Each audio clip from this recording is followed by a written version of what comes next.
بسم اللہ الرحمن الرحیم۔ السلام علیکم۔ اپنے چینل پر آپ کو ویلکم کہتے ہیں۔ روزانہ ایک نئی سچی کہانی سننے کے لیے اس چینل کو سبسکرائب کر لیجئے۔ میری ماں نے ہمیشہ ہم بہن بھائیوں کو حلال کھلایا اور حلال کھاتے رہنے کی تلقین کی۔ کافی عرصہ تک تو ہم نے 2 وقت کی روکھی سوکھی پر گزارا کیا، مگر پھر جانے کیسے ہمارے گھر کے حالات بدلنے لگے اور اتنی تیزی سے تبدیلی ہر کسی کو کھٹکنے لگی۔ یعنی ماں اور ہم 2 چھوٹے بہن بھائی، سبھی کو یہ معمولی سے ہٹ کر لگا تو ماں کے پریشانی سے برا حال ہو گیا۔ مگر بڑے بھائی سے جب بھی معاملہ جاننے کی کوشش کی جاتی وہ نظریں چرانے لگتا، مگر ایک بار بھی ڈھنگ سے جواب نہ دیا۔ تب ہمیں معاملے کی سنگینی کا احساس ہوا۔ ہم نے ایک نہایت غریب گھرانے میں آنکھ کھولی تھی۔ میرے ابو کا انتقال میرے چھوٹے بھائی کے پیدا ہونے کے ٹھیک 3 ماہ بعد ہو گیا تھا۔ مجھ سے چند سال بڑا بھائی سبحان تھا۔ میری امی جوانی میں ہی بیوہ ہو گئی تھی۔ گھر کے حالات اچھے نہ تھے، مگر ابو کے انتقال کے بعد بات فاقوں تک آ گئی تھی۔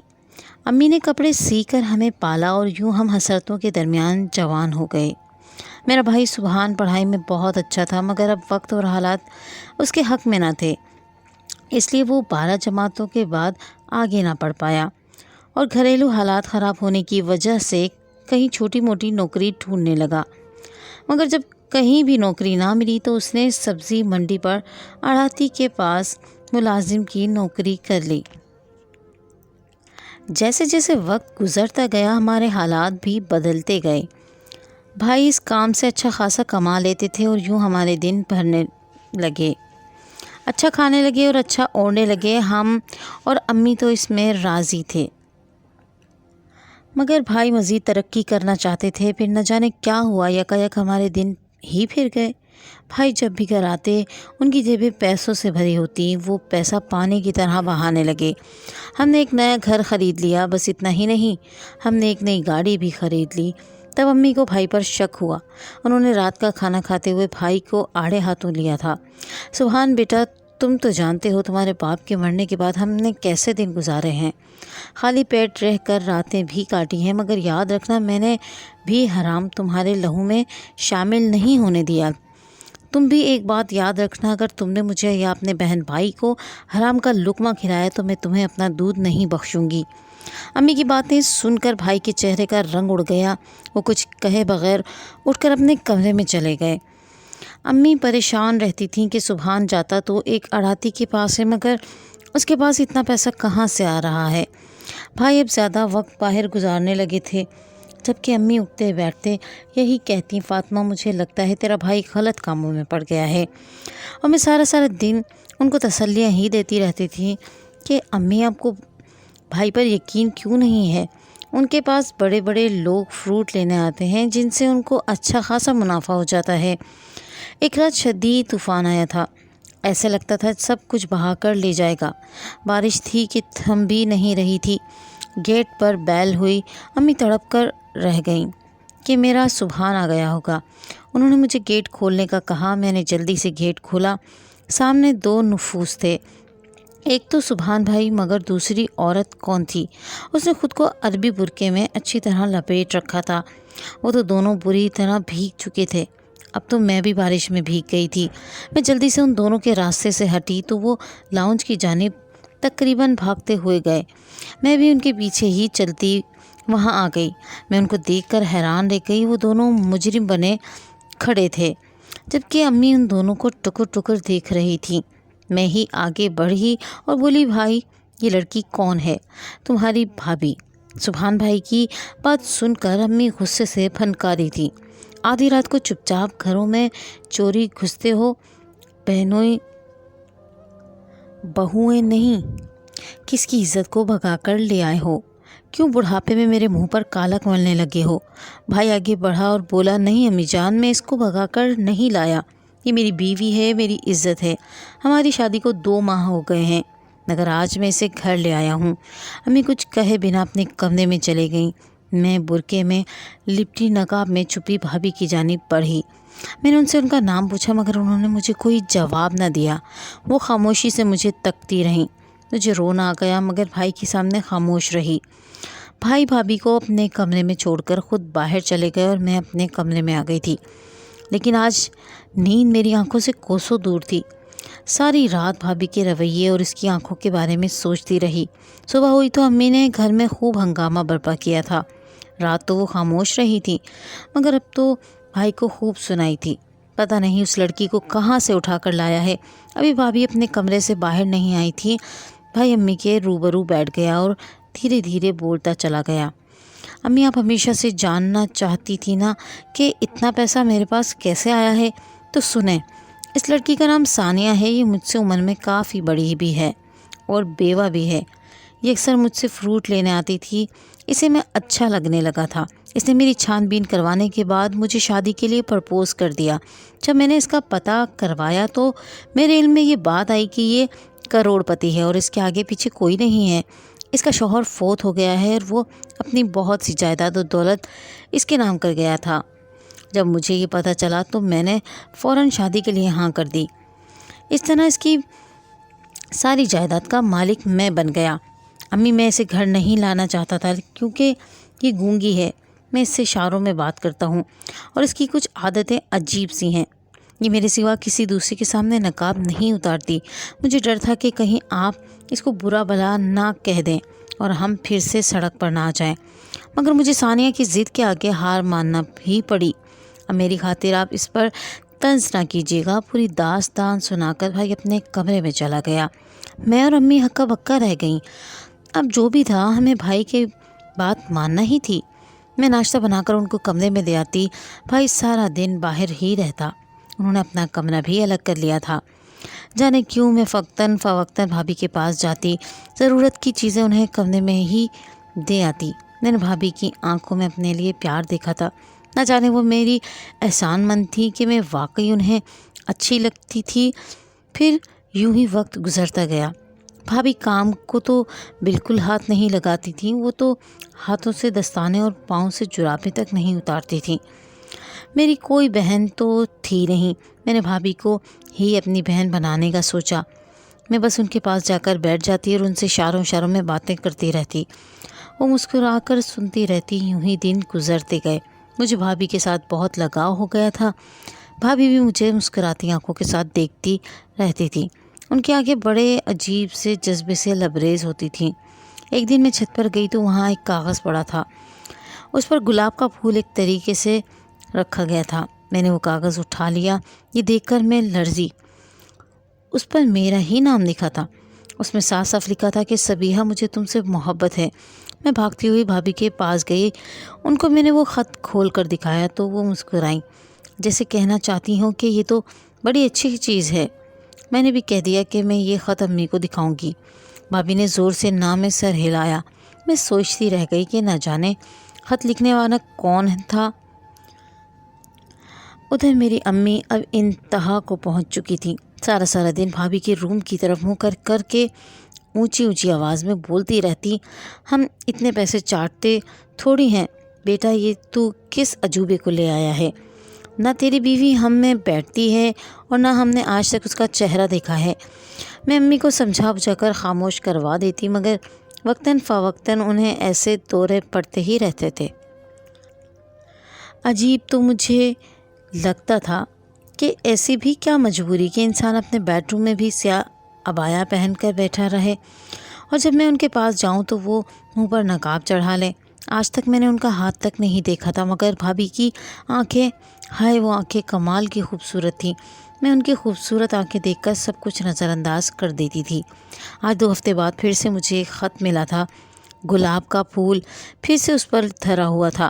تحریر کچھ یوں تھی، صبیحہ تم بولتی بہت پیارا ہو، بس ایک ہی لائن لکھی تھی۔ اس خط میں وہ خط لے کر بھابھی کے پاس چلی گئی۔ بھابھی نے ہاتھ سے اشارہ کیا کہ لکھا تو سچ ہے ہی ہے۔ وہ مسکرا کر بڑی۔ پھر یوں ہی وقت گزرتا رہا۔ ایک دن امی نے بھابھی کو چائے بنانے کا کہہ دیا تو وہ مجھے اشارہ کر کے فٹ سے اپنے روم میں چلی گئیں۔ مجھے بہت دکھ ہوا تھا۔ بھابھی امی اچھوت نہیں ہیں اور نہ ہی ہمارا کچن میں، یہ کہہ کر کچن کی طرف بڑھ گئی۔ لوگ سچ کہتے ہیں کہ امیر لوگ بہت مغرور ہوتے ہیں۔ میں نے بھابھی کے کمرے میں جانا بند کر دیا۔ خط مجھے متواتر ملتے رہتے تھے، کبھی میری آنکھوں کی تعریف ہوتی تو کبھی بات کی۔ میں خوش رہنے لگی تھی، مگر بھابھی کے کمرے میں نہ جاتی۔ اس طرح کئی دن گزر گئے۔ آج پہلی بار بھابھی میرے روم میں آئی تھی۔ وہ میرے روم کے دروازے پر کھڑی تھی اور کان پکڑے ہوئے تھی۔ میں نے مسکرا کر ان کو دیکھا، ان کو بیٹھنے کا اشارہ کیا۔ وہ بیٹھی تو میں نے سارے خط ان کے سامنے رکھ دیے۔ وہ مسکرا کر ان خطوط کو دیکھتی رہیں، پھر میں ان کو چھت پر لے گئی۔ شام ہو چکی تھی، اندھیرا بڑھتا چلا جا رہا تھا۔ میں اڑتے پرندوں کو دیکھ کر ان سے باتیں کرتی رہی۔ میں نے ان کو بتایا کہ مجھے آج تک کسی مرد سے محبت نہیں ہوئی۔ نہ جانے کیوں میرا من اس خط والے لڑکے کی جانب کھنچتا چلا جا رہا ہے۔ اس وقت امی کی آواز آئی کہ نیچے آ کر کھانا کھا لو۔ ہم نیچے آنے لگیں تو بھابھی نے وہ خط مجھ سے لے لیے۔ جیسے ہی ہم نیچے اترے تو اچانک بھائی کی آواز پر بھابھی نے خط اپنے پیچھے چھپا لیا تھا۔ بھائی نے آگے بڑھ کر مجھے پیچھے کیا اور انہوں نے بھابھی کے ہاتھ سے وہ خط لے لیا تھا۔ خط پڑھ کر بھائی نے بھابھی کے منہ پر کس کے تھپڑ مارا تھا۔ میں ایک دم سہم گئی تھی۔ بھائی بھابھی کو لے کر اوپر چلے گئے۔ میں وہیں کھڑی رہی۔ اوپر سے اونچے بحث کرنے کی اور پھر جھگڑنے کی آوازیں آتی رہیں۔ میں ڈری سہمی سی کھڑی تھی۔ امی کو جب پتہ چلا تو انہیں بہت غصہ آیا۔ وہ اوپر چھت پر چلے گئیں۔ انہوں نے بھائی پر خوب لعن طعن کی اور کہا کہ میں تمہیں اتنا بزدل تو نہیں سمجھتی تھی کہ تم عورت پر ہاتھ اٹھانے لگو گے۔ جو بھی ہے، یہ ابھی تمہاری بیوی اور اس گھر کی بہو ہے۔ مجھے ہرگز پسند نہیں ہے کہ تم اس پر ہاتھ اٹھاؤ۔ امی نے بھابھی کو بھائی سے آزاد کروایا اور نیچے لے آئیں، مگر نیچے آتے ہی بھائی نے ثانیہ بھابھی کا ہاتھ پکڑا اور ان کو کھینچتے ہوئے گیٹ کی جانب لے چلے۔ نکلو میرے گھر سے، ابھی کے ابھی نکلو۔ وہ بھابھی کے دشمن ہی بن گئے تھے۔ امی نے بھائی کے منہ پر تھپڑ جڑ دیا۔ وہ بے یقینی سے امی کو دیکھتے رہ گئے۔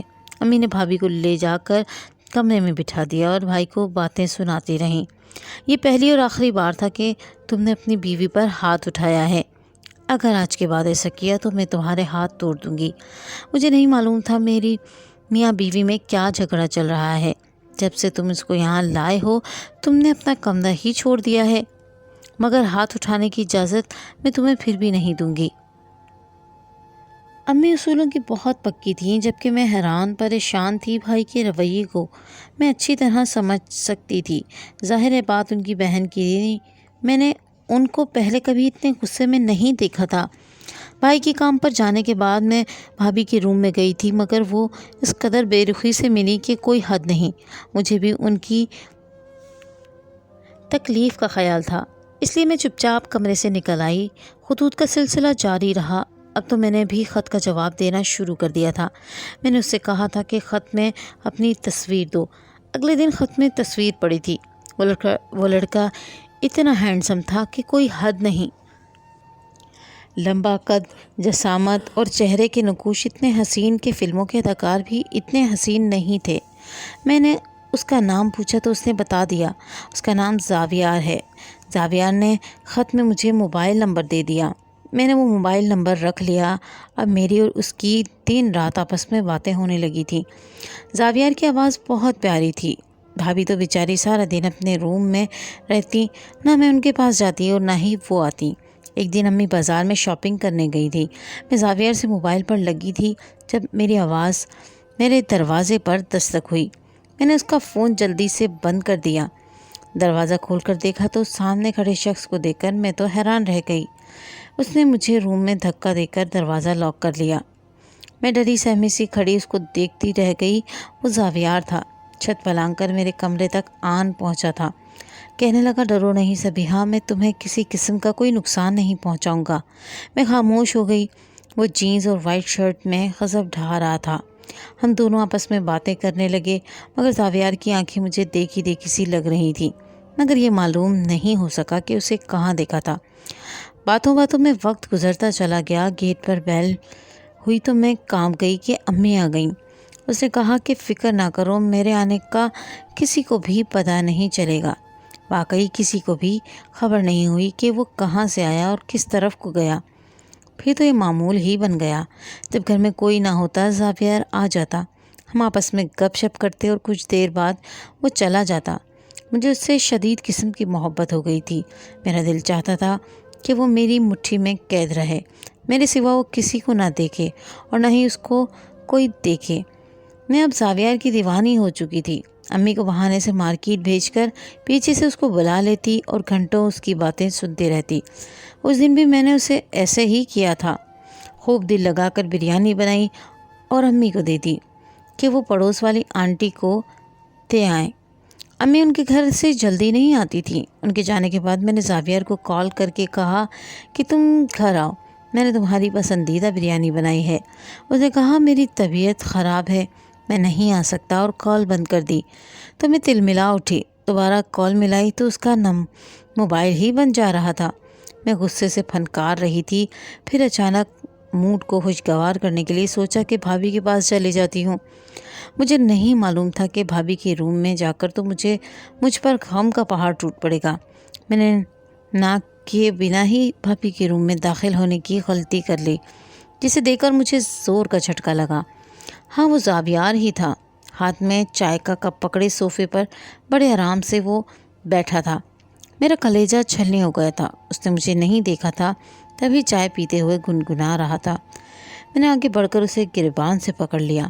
میں خوب چیخی چلائی، میں اپنے آپ میں نہیں تھی۔ اس کو گالیاں دی، اس کے منہ پر تماچے مارے، وہ خاموش رہا۔ جب میں تھک کر نڈھال ہو گئی تو وہ آرام سے بولا، صبیحہ تم نے آج کچھ نہیں دیکھا، آئی سمجھ۔ اگر تم نے گھر میں کسی کو بھی میرے متعلق بتانے کی کوشش کی تو اپنے انجام کی ذمہ دار خود ہوگی۔ میرا موبائل تمہاری تصاویر سے بھرا پڑا ہے۔ اپنی بھابھی پر الزام لگاؤ گی تو میں تمہیں تمہارے گھر والوں کے سامنے بے نقاب کر دوں گا، پھر کوئی بھی تمہاری بات پر یقین نہیں کرے گا۔ اتنا کہہ کر اس نے میرا ہاتھ پکڑا اور مجھے کمرے سے باہر نکال دیا اور دروازہ بند کر دیا۔ مجھے لگا جیسے میں زندہ لاش ہوں۔ کوئی ایسے بھی کرتا ہے کیا؟ کوئی اس حد تک بھی گر سکتا ہے؟ مجھے اب ساری داستان سمجھ میں آئی تھی۔ زاویار نے مجھے اپنے مقصد کے لیے استعمال کیا تھا۔ اس نے یہ سب اس لیے کیا تھا کہ اگر میں ان دونوں کو رنگے ہاتھوں پکڑ بھی لوں تو بھی میں کچھ نہ کر پاؤں۔ میں اپنے کمرے میں جا کر ڈھہ سی گئی تھی۔ مجھے جس سے شدید محبت تھی وہ میرا نہیں تھا، یہ سوچ سوچ کر میں پاگل ہو گئی تھی۔ شام تک میں شدید بخار میں رہی۔ امی اور بھائی بہت پریشان تھے مگر میں روتی ہی رہ گئی تھی۔ بھائی بار بار وجہ پوچھتے مگر میں کچھ نہ کہہ سکتی تھی۔ مجھے بھابھی سے شدید قسم کا حسد ہونے لگا تھا۔ مسلسل دوا دارو سے اب میں کچھ سنبھل چکی تھی۔ بخار کا زور ٹوٹ گیا تھا۔ مجھے حسد کی آگ سکون نہیں لینے دے رہی تھی۔ ایک ہفتے بعد جب میں ٹھیک ہوئی تو سیدھی بھابھی کے کمرے میں گئی۔ بھابھی ہمیشہ کی طرح نیک اور پارسا بنی سیاہ برقعے پہنے بیٹھی تھی۔ مجھے شدید غصہ آیا اور ان سے کہا، بھابھی جان، پارسائی کا ڈرامہ تو آپ بہت اچھا کر لیتی ہیں، عورتیں بھی آپ کا چہرہ نہیں دیکھ سکتی، مگر ایک اجنبی شخص زاویار، وہ تو آپ کے روم میں بیٹھ کر چائے تک پی سکتا ہے۔ واہ، میں چلا کر بولی تھی، پارسائی کا ڈرامہ تو تم نے بھی رچا رکھا ہے، تمہاری ماں یا بھائی کو کہاں علم ہوگا؟ ایک نامحرم لڑکے کو یوں گھر میں بلا کر ملتی ہو، شرم نہیں آتی؟ ایک دم سے میرا دماغ چکرا گیا تھا، کیونکہ آج پہلی بار میں نے بھابھی کی آواز سنی تھی۔ عجیب بجتی سی آواز تھی، جبکہ بھائی نے تو کہا تھا کہ وہ گونگی ہیں، مگر مجھے آواز کی بجائے ان کے الفاظ نے تپا دیا تھا۔ میں پھر چلا کر بولی، کم از کم آپ کی طرح نیک و پارسا بننے کا ڈھونگ تو نہیں نہ رچا دیا؟ بس اب بہت ہو گیا، کھیل تماشا ختم۔ میں غصے میں ان کی جانب لپکی تھی۔ سب سے پہلے میں نے ان کے سر سے حجاب نوچ ڈالا۔ بھابھی کے بال بہت چھوٹے چھوٹے سے تھے۔ پھر جب میں نے ان کا نقاب ہٹایا تو مجھ پر کپ کپی طاری ہو گئی۔ میں 2 قدم پیچھے ہٹی۔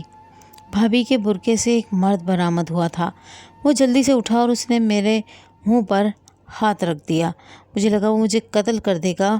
صبیحہ، یہ میں ہوں تمہارا زاویار۔ ہاں، وہ زاویار ہی تھا، میری پہلی محبت۔ اس نے میرا ہاتھ پکڑ کر مجھے بیڈ پر بٹھایا اور بڑی محبت سے مجھ سے وعدہ لیا کہ اگر میں گھر میں ثانیہ کی اصلیت کسی کو بھی نہ بتاؤں کہ وہ کون ہے تو وہ مجھے سب سچ سچ بتا دے گا۔ میں نے وعدہ کر لیا تو تب اس نے مجھے بتایا کہ وہ سبحان بھائی کا دوست ہے، کسی مجبوری کے تحت وہ لڑکی بن کر ہمارے گھر رہ رہا ہے۔ مجبوری کیا تھی اس نے مجھے یہ نہیں بتایا۔ خیر، جو بھی تھا اس نے یہ ضرور بتایا کہ اسے مجھ سے پہلی نظر میں ہی محبت ہو گئی تھی۔ مجھے اب سمجھ آیا کہ اس کی آنکھیں کس جیسی تھیں، میری بھابھی جیسی۔ میرے لیے بس اتنا کافی تھا کہ میرا محبوب میرے سامنے رہتا تھا، ہم ہر وقت ساتھ ساتھ ہی رہتے، کھانا بھی اکٹھے ہی کھاتے، زندگی میں بہت سکون تھا۔ لیکن ایک دن کیا ہوا، میرا سب کچھ ہی لٹ گیا۔ اچانک پولیس نے ہمارے گھر پر چھاپا مار کر زاویہ اور سبحان بھائی کو گرفتار کر لیا اور امی چپ ہو گئی تھی۔ ہم تھانے گئے تو بھائی نے سب سچ بتا دیا۔ انہوں نے بتایا کہ یہ ثانیہ نہیں زاویہ ہے، یہ ڈرگ اسمگلنگ کرتا تھا۔ جب پولیس زاویہ کے پیچھے تھی تبھی وہ لڑکی بن کر اس کے پاس اکثر جاتا اور پھر اس نے مجھے شادی کی پیشکش ان شرائط پر کی۔ میں اس سے کاغذی نکاح کروں گا کیونکہ وہ بیوہ ہے اور اپنے مرحوم شوہر کی جگہ کسی کو نہ دے سکے گی۔ وہ ہمیشہ الگ کمرے میں رہے گی، ہمیشہ پردہ رکھے گی، اور سب سے آخری اور اہم یہ کہ کچھ بھی ہو میں اس سے علیحدگی نہیں کروں گا۔ اور یہ سب باقاعدہ عدالتی کارروائی کے ساتھ ہوا۔ جب مجھے پتہ چلا کہ یہ لڑکا ہے تو شادی کو 1.5 ماہ گزر چکا تھا، تب مجبوری میں اسے وہاں لے آیا۔ کسی کو شک بھی نہیں ہوا تھا۔ پھر بھائی نے ہم دونوں ماں بیٹی کو گھر بھیج دیا اور کہا کہ ہم ان کے پیچھے نہ آیا کریں، زاویہ کے دوست خود ہی سب کچھ دیکھ لیں گے۔ عدالت نے ان دونوں کو 7 سال قید کی سزا سنائی تھی۔ امی تو رو رو کر نڈھال ہو گئی تھی، میں بھی روتی رہتی۔ ہم دونوں ماں بیٹی نے بہت برا وقت گزارا تھا، مگر خوب محنت کی اور دن رات ایک ایک کر کے چھوٹے بھائی کی تعلیم مکمل کروائی۔ وہ اعلیٰ تعلیم کے لیے فل اسکالرشپ پر بیرون ملک چلا گیا۔ زاویہ نے مجھ سے وعدہ لیا تھا کہ میں اس کا انتظار کروں گی، سو مجھے انتظار کرنا ہی تھا۔ اپنی محبت کی خاطر میں نے امی کو اپنے اور زاویہ کے بارے میں سب بتا دیا تھا۔ امی پہلے ناراض ہوئیں مگر پھر ٹھیک ہو گئیں۔ ہم دونوں ماں بیٹی ایک دوسرے کا سہارا بھی تھیں۔ ادھر جیل میں زاویہ نے بھی بھائی کو سب سچ بتا دیا تھا۔ اپنا غم ہلکا کرنے کے لیے اسی طرح 5 سال گزر گئے۔ ہم نے بھائی کا رشتہ ڈھونڈنا شروع کر دیا تھا۔ ہمیں ایک بہت پیاری یتیم لڑکی کا رشتہ مل گیا تھا جو اپنی خالہ کے گھر مقیم تھی۔ امی نے انہیں بھائی کے بارے میں سب سچ بتا دیا تھا، مگر انہیں صرف اپنی لڑکی کو بیانے سے غرض تھی۔ پھر وہ دن بھی آ گیا جب بھائی اور زاویہ بری ہو کر واپس آ گئے۔